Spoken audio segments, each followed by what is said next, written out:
I need somebody help, not just anybody help. You know I need someone help. The school system that David Hornbeck inherited in 1994 was in disarray. It was not working. In 1994, over half of all Philadelphia's public school students failed statewide exams. About half graduated on time. Poverty added to the challenge. 30% of Philadelphia's students were living in poverty. We get kids coming in beaten, we get kids coming in hungry, we get kids coming in sick, and the average teacher will tell you here that they spend more than 50% of their time as a social worker, cutting dramatically into what they can do as an educator. As in other large city school systems, violence was a problem. When you see the need for policing the schools, surveillance cameras, when you see young people carrying weapons, you must conclude dismal.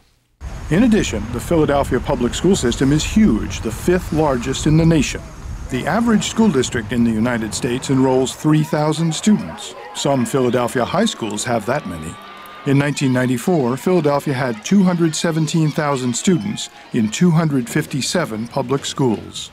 Where do we get? Philadelphia spent $1.4 billion on public schools in 1994. That's nearly 100 times the budget of the average school district. Philadelphia had one more problem. Much of the city was skeptical of school reform and of reformers. Dale Mezzacappa began reporting on education for the Philadelphia Inquirer in 1986. Everyone pretty much assumes that they will, in fact, wait out the new superintendent, and they will wait out the flavor of the month of educational reform. Here we go again. Another reformer, another new superintendent. I mean, I could relate the superintendents that we've had the last 5 or 6. They all had a program. And as soon as the successor came in, what's the first thing that happens? Do away with the old program. Now we have a new program. As president of the Philadelphia Federation of Teachers, Ted Kirsch speaks for 12,000 teachers. The PFT has a history of strikes. Since 1970, the union has staged 6 strikes. Its leadership is fiercely protective of teachers. If I'm a teacher and I set out to teach the kids long division and they all learn long division, did I do a good job? Yes. Now, what if they didn't? Okay. What if they didn't learn long division? Did I do a bad job? Let's say you teach 3 classes, and in one class they could do it, in one class they couldn't. Are you doing a good job or a bad job? Or How about a good job in one class and a bad job in the other? But you did the same job in both classes. What's wrong? Somehow, teachers have to be held accountable.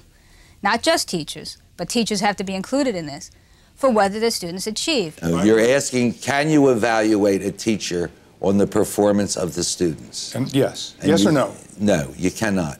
You cannot evaluate a teacher on the performance of his or her students? Right.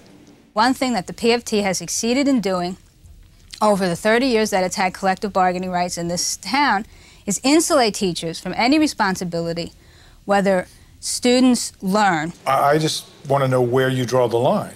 If I set out to teach long division and not a single kid learns long division, it's the right age to teach long division and learn it, not a single kid learns long division, did I do a bad job?